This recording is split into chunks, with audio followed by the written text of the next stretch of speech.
Brought to you by TechnoSpark 20 series smartphones.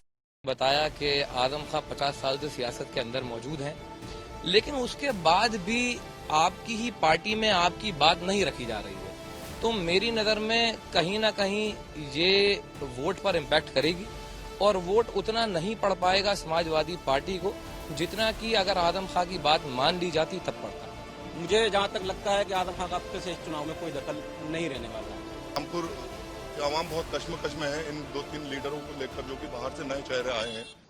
नमस्कार, स्वागत है आपका यूपी तक पर। मैं हूं कुमार अभिषेक और पहले फेज का जो चुनाव है उसमें हम रामपुर पहुंचे हैं। पहले फेज के चुनाव में रामपुर, मुरादाबाद, बिजनौर, नगीना, सहारनपुर, ये तमाम पश्चिमी उत्तर प्रदेश के वो इलाके हैं जिसे मुस्लिम बहुल भी माना जाता है। हम इस वक्त रामपुर शहर में हैं और रामपुर का चुनाव बेहद अहम है। आजम खान जेल में है और इस बार प्रत्याशी भी आजम खान का नहीं है। ऐसे में कैसा होने जा रहा है ये चुनाव? क्या बीजेपी के सांसद जो कि इस बार दोबारा प्रत्याशी हैं, घनश्याम लोधी, वो जीतेंगे या फिर इस बार समाजवादी पार्टी के जो मोहिबुल्ला नदवी हैं वो जीतेंगे? इमाम हैं दिल्ली के एक जामा मस्जिद के और खूब घूम घूम कर प्रचार कर रहे हैं। तो हमारे साथ इस वक्त रामपुर के कई लोग इस रात में मौजूद हैं और हम समझने की कोशिश करेंगे कि आखिर रामपुर के मिजाज में है क्या। क्या आजम खान अभी भी यहां की सियासत को तय कर रहे हैं या फिर आजम खान का अब वो रुतबा नहीं रहा? हमारे साथ मौजूद है सब रामपुर के लोग। आप सभी लोगों का स्वागत है। शुरू करते हैं आप ही लोगों से। सबसे पहले आप बताइए, इस बार का चुनाव कैसा है? क्या आजम खान का कोई दखल आप देख पाते हैं या फिर आपको लग रहा है कि नहीं, ये चुनाव बिल्कुल नॉर्मल है? जी, इतनी बड़ी शख्सियत के मालिक हैं और लगातार 50 सालों से सियासत में हैं, तो कहीं ना कहीं जब वोटर वोट डालने जाता है तो उनकी शख्सियत का, उनकी जबान का और उनके खत का कहीं न कहीं असर और दखल तो यहाँ की सियासत में रहता है। तो इस बार भी असर रहेगा उनका? जी, उनका नहीं, पूरे इंडिया गठबंधन का इस बार असर रहेगा। यहाँ पर बहुत असर करेगी यहाँ पर गठबंधन। आपको भी लगता है कि समाजवादी पार्टी ज्यादा बेहतर करेगी अगर आजम खान नहीं है तो भी? देखिए, मेरा मानना यह है समाजवादी तब बेहतर करती जब अखिलेश यादव जी आजम खान से जेल मिलने पहुंचे। उसके बाद एक न्यूज वायरल हुई जिसमें आजम खान साहब ने कहा था कि बेहतर तब रहेगा जब आप रामपुर की सीट से खुद चुनाव लड़ें। ठीक है, अब जैसा कि मोहतशिम खान ने बताया कि आजम खान 50 साल से सियासत के अंदर मौजूद हैं, लेकिन उसके बाद भी आपकी ही पार्टी में आपकी बात नहीं रखी जा रही है। तो मेरी नज़र में कहीं ना कहीं ये वोट पर इम्पैक्ट करेगी और वोट उतना नहीं पड़ पाएगा समाजवादी पार्टी को जितना कि अगर आजम खां की बात मान ली जाती तब पड़ता। तो मेरी नज़र में समाजवादी वो नहीं करने वाली है इस चुनाव के अंदर, मतलब उस पोजीशन पे नहीं आ पाएगी जिस पोजीशन पर उसको होना चाहिए था। बहुत अहम बात कह रहे हैं आप। आपको क्या लगता है कि आजम खान का अभी भी वही असर है जो पहले हुआ करता था वोटरों के मन के ऊपर, या बीजेपी ने बहुत कुछ गेन किया? देखिए, इसमें सबसे पहले कि देखने वाली बात है जो हमारे अभी के सांसद हैं घनश्याम सिंह लोधी जी, एक बहुत ही अच्छे इंसान है, बहुत ही सेक्युलर इंसान है, सबसे मिलके चलने वाले, सबके साथ चलने वाले। ऐसा नहीं है तो बीजेपी के, कोई बात नहीं, भाजपा के हैं, लेकिन इसका मतलब ये थोड़ी ना है कि इंसान बुरे हो जाएंगे। वो जब इंसान अच्छे हैं तो अच्छे ही किसी भी पार्टी में रहें। अगर इंसान अच्छा है तो वो अच्छा ही रहता है। और दूसरी बात, आजम खां की सियासत कभी भी किसी एक घर की नहीं रही है। पहले सियासत यहाँ नूर महल में भी रहा करती थी, कई साल रही, फिर आजम खां के घर में रही, लेकिन अब सियासत रुख बदल रही है अपना। पिछले कई सालों में रुख बदला है सियासत ने, अब के से भी कुछ ऐसा ही होने वाला है। मुझे जहां तक लगता है कि आजम खान का अब से इस चुनाव में कोई दखल नहीं रहने वाला है। आजम खान का दखल नहीं रहेगा, कुछ लोगों का मानना है कि रहेगा। आपको क्या लगता है कि रामपुर की सियासत अभी भी आजम खान तय करेंगे?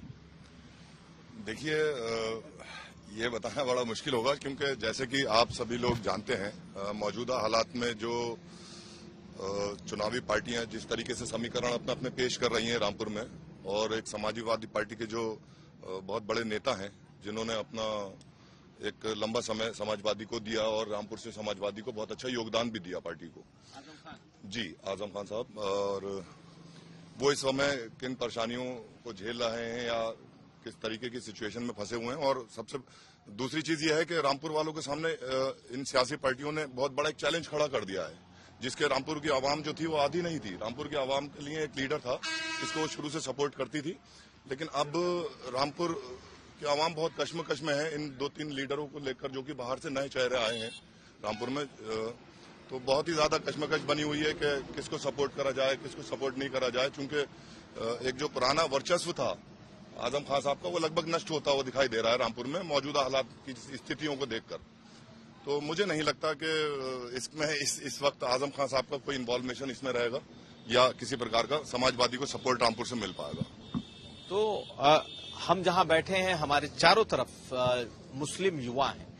ये सभी लोग आप समझिए रमजान का वक्त है, शाम का वक्त है, और ऐसे में जब हम रामपुर शहर में बैठकर चर्चा कर रहे हैं और आप यहाँ की खास चाय भी हमारे सामने, तो ये समझना कि आखिर रामपुर को क्या हो गया कि पिछले कुछ सालों में आजम खान का वो जलवा नहीं रहा जो कभी हुआ करता था। कहते हैं कि आजम खान जहां से गुजरते थे वहां की पूरी ट्रैफिक ठिठक जाती थी, वहां ट्रैफिक ठहर जाता था, लोग उन्हें देखने के लिए उतावले रहते थे। आज भी उनका जलवा है, लेकिन सियासी जलवा खत्म हो रहा है। आपको लग रहा है जीतेंगे? चुनाव जो है इस बार साहब वैसे बहुत दिलचस्प है, क्योंकि तारीख हमेशा दोहराती है। और जब देश आजाद हुआ था तो आज से 72 साल पहले रामपुर से पहले सांसद जो चुने गए थे मौलाना कलाम आजाद चुने गए थे। इसलिए रामपुर तारीख बदलने जा रहा है। हिंदू मुसलमान गंगी जमुना तहजीब देते हुए मौलाना मुहिबुल्लाह साहब को दोबारा पार्लियामेंट भेजना चाहती है, क्योंकि रामपुर की आवाम, जिले की आवाम उस तारीख को दोहराना चाहती है कि जो सन 1952 में थी वही तारीख 2024 में दोहराएगी। तो क्या इसी वजह से उनको चुना गया है क्या कि वो भी मौलाना थे, वो भी नमाज पढ़ाते थे, वो भी यहाँ से सांसद थे, इसलिए ऐसे शख्स को चुनकर लाया गया? मौलाना कलाम आजाद ने कहाँ पे नमाज पढ़ाई थी? रामपुर में तो कहीं नहीं पढ़ाई थी। वो भी इमाम थे, कहीं के मौलाना थे, नाम था उनका। इमाम उसे कहा जाता है जो इमामत का कोर्स करता है। डॉक्टर उसे ही कहा जाएगा जो डॉक्टरी की कोर्स करेगा। जो डॉक्टरी की कोर्स नहीं करेगा उसे डॉक्टर नहीं कहा जाएगा, कंपाउंडर ही कहा जाएगा। ये कंपाउंड नहीं, ये तो आप कह रहे हैं। चलिए तो कई और लोग हैं। आप लोगों को क्या लग रहा है यहाँ का माहौल किस तरीके का बन रहा है, किस तरफ ये रुझान की ओर जा रहा है? ये असल में हमारे बड़े भाई निशान खान की तरफ ही जा रहा है। रामपुर की आवाम देख रही है, जान रही है कि सियासत खत्म हो चुकी है बिल्कुल। तो मैं तो सबसे यही कहना चाहूंगा कि हमारे बड़े भाई को ही चुने, निशान खान साहब को। इसके अलावा तो निशान खान साहब बीएसपी से। बीएसपी के, तो बीएसपी का यहाँ कोई वजूद है क्या, आपको लग रहा है? बीएसपी की बात उन्होंने निकाली, आप लोग को बीएसपी का ही दिख रही है। बीएसपी को वोट मिलेंगे? बीएसपी को देखिए मिलेंगे, मगर इतने नहीं मिल पाएंगे कि जीत और हार जीत सकें वो। इस बार मुख्य रूप से दो ही विचारधाराओं में लड़ाई है। एक विचारधारा जो गोडसे के साथ है, जो सावरकर को वीर और बहादुर मानती है, और एक विचारधारा जो नेहरू को बहादुर मानती है, जो गांधी के उसूलों पर चलती है। एक वो विचारधारा है। तो यहाँ विचारधाराओं की लड़ाई है। बसपा के लिए कोई जगह नहीं, वोट मिलेंगे? हाँ, जितना उसका कैडर वोट है वो तो मिलेगा, और जो प्रत्याशी के अपने जाति ताल्लुकात हैं उस पर तो उनको वोट थोड़े से मिलेंगे, मगर मुख्य रूप से सिर्फ इंडिया गठबंधन और बीजेपी में ही लड़ाई। ये जो विचारधारा की बात कह रहे हैं कि दो विचारधाराओं की लड़ाई, ऐसा है क्या? देखिए, विचारधाराओं की लड़ाई हो सकती है इनके कहने से, मैं इनकी बात को डिले नहीं करूंगा। लेकिन जो ऐसा इन्होंने बताया कि इसमें त्रिकोणीय चुनाव हो गया है। अब यहाँ पर बसपा भी लड़ रही है, मुस्लिम कैंडिडेट है। त्रिकोणीय होगा? जी बिल्कुल, त्रिकोणीय चुनाव होगा ये। लेकिन उसका बेनिफिट सीधा भाजपा को मिलने वाला है, क्योंकि बसपा प्रत्याशी भी कमजोर नहीं है। जितना कमजोर समझ आ रहा है उसको, उतना कमजोर नहीं है। वो लगातार फील्ड में है, फील्ड वर्क कर रहे हैं, अच्छा चुनाव लड़ रहे हैं, जिसका बेनिफिट सीधे सीधे भाजपा को होने वाला है। उसमें तो दलित भी जाएंगे उनके साथ। दलित वोट बैंक इतना नहीं है यहाँ पर परसेंटेज में कि जितना समझा जा रहा है, लेकिन हाँ मुस्लिम वोट भी अच्छा जाएगा उनको, जिससे सपा को सीधे सीधे नुकसान होगा। और जहां तक रही मुलाना की बात, मुलाना चुनाव लड़ रहे हैं यहाँ से, पहले तो वो अपनी पार्टी में ही डिसाइड करें कि उनकी पार्टी उनको चुनाव लड़ा रही है कि नहीं, क्योंकि उनका संगठन अभी तक कोई भी संगठन में से कोई पदाधिकारी या कोई नेता या पूर्व प्रत्याशी कोई भी उनके साथ अभी तक ना ही ऑफिशियल आया है, ना ही अनऑफिशियल आया है, ना ही मैदान में कोई दिख रहा है, ना ही कोई प्रचार कर रहा है। आप ये कह रहे हैं कि आजम खान के साथ जितने लोग थे वो उनके साथ दिखाई नहीं दे रहे? कोई नहीं है, एक नहीं है, एक भी नहीं, ना ही पदाधिकारी है, ना ही किसी का ऑफिशियल बयान आया है। यहाँ तक कि जिला अध्यक्ष महोदय का भी कोई बयान नहीं आया, ना ही अभी तक उन्होंने कोई प्रचार किया है, ना ही कोई मीटिंग की है, ना ही प्रत्याशी से अब तक मिले तक नहीं है। इस हालत में कैसे चुनाव जीत लेंगे? आप थोड़ा इस तरफ आ जाएं।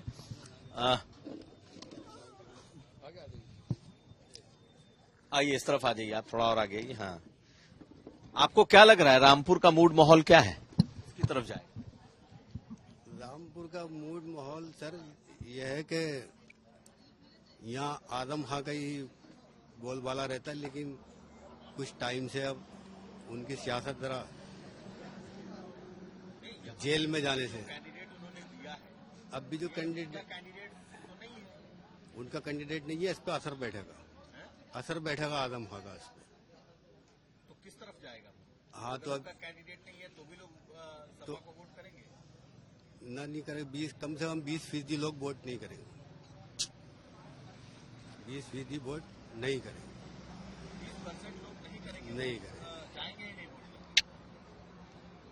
मेरा मानना ये आदम खां की वजह से, आदम खां की जो अखिलेश यादव ने यहाँ पर प्रशासन ने जो यहाँ पर लोगों को मारा है, पीटा है, घरों में घुस के ताले तोड़े हैं, कुंडी किवाड़ों तोड़ के घुस गए। इसी वजह से उनसे कहा गया था, अखिलेश यादव से, कि यहाँ से आप उतरिए, कुछ प्रशासन पे दबाव बैठेगा, जो लोगों के साथ यहाँ जुल्म हुआ है वो रुक सकता है। वोट नहीं डालने दिया गया है, आईडीएं फाड़ के फेंक दी गई हैं, इस वजह से कहा गया था इसका बहुत बड़ा असर बैठेगा। तो क्या इस बार दोबारा से लोगों के मन में खौफ है, दोबारा नहीं जाएंगे लोग वोट करने? तो वही पिछला खौफ है ना, और फिर उनकी मान के नहीं दी अखिलेश यादव ने, मान नहीं रखी ना नहीं रखी। तो क्या ये जो कह रहे हैं इसमें दम है क्या कि लोग वोट ही करने कम जाएंगे? देखिए, मेरा मानना यह है कि ये उपचुनाव नहीं है, ठीक है, ये एमपी पद का चुनाव है, तो मेरी नजर में तो इस बार वोटिंग परसेंटेज बढ़ने वाली है, ठीक है। बाकी जहां तक बात रही, अभी मोहतसिम खान साहब ने कहा कि जो टक्कर है सिर्फ और सिर्फ भाजपा और समाजवादी पार्टी यानी कि गठबंधन में होने वाली है, बसपा के जो उम्मीदवार हैं वो कहीं से कहीं तक रेस में नहीं है, ठीक है। लेकिन मामला क्या है, देखिए, जैसा कि मैं और आप जानते हैं, 50 साल से सियासत रिपीट होती चली आ रही है रामपुर के अंदर, ठीक। अब वो वक्त आ चुका है कि हमें और आपको किसी एक ऐसे युवा लीडर को चुनकर लाना पड़ेगा जो हमारी और आपकी कमियों को दूर करे, शहर के लोगों के बारे में सोचे, अपने ओहदे का गलत इस्तेमाल ना करे। लेकिन इसमें तो वक्त होगा ना, अब तो अब युवा तो अगली चुनाव में आप चूज करेंगे ना। ये चुनाव जो अभी सर पर है, इस चुनाव का क्या होगा, कौन जीते? इस चुनाव में मेरी नजर में देखिए, जो बसपा से कैंडिडेट हैं जिशान अली खान, वो सबसे पहली बात तो यह है कि वो युवा है, ठीक है। युवा, आप मानकर चलिए कि युवा का जो दिमाग होता है वो कहीं ना कहीं युवाओं की तरफ ज्यादा प्रचारित होता है, ठीक है। और यहाँ पर रामपुर के अंदर खास तौर से युवा ही बहुत ज्यादा बेरोजगार है। मुझे एक शायर का शेर याद आ गया, उसने कहा था कि लाख रोकें ये अंधेरा मेरा रास्ता लेकिन, लाख रोकें ये अंधेरा मेरा रास्ता लेकिन, मैं जिधर रोशनी जाएगी उधर जाऊंगा। तो ये रोशनी जो जा रही है मेरी नजर में जिशान अली खान की तरफ जा रही है। और देखिए, लोग, कुछ तो लोग कहेंगे, लोगों का काम है कहना, ये आपको जिस दिन काउंटिंग होगी उस दिन हमें और आपको और रामपुर की जनता को पता चलने वाला है कि जिशान अली खान जो कि बसपा से कैंडिडेट थे वो इंशाअल्लाह चुनाव जीत चुके हैं। जिशान अली खान बसपा के, हालांकि बसपा को कितना वोट मिलेगा ये कहना बड़ा मुश्किल है। आप भी बसपा के को लगता है कि वोट पड़ेगा? बिल्कुल पड़ेगा, क्यों नहीं पड़ेगा। बसपा को पड़ने की वजह क्या है? बसपा को पढ़ने की वजह यह है कि रामपुर की आवाम देख रही है, जान रही है कि उनके साथ क्या हुआ है क्या नहीं। और अब हम अगर अपने भाई को मौका देंगे तो अच्छा ही होगा, इंशाल्लाह आगे भी अच्छा ही होगा। और ये वोट पड़ने के बाद ही पता चलेगा कि क्या होने वाला है। तुर्क और पठान को लेकर के बड़ी चर्चा है कि जो तुर्क है वो वोट करेंगे, जो पठान है उनको नहीं करेंगे। कुछ इस तरीके का है क्या? थोड़ा ऊपर कर लीजिए भाई। इस तरीके का तो कुछ भी नहीं है रामपुर में जी, ऐसा कुछ भी नहीं।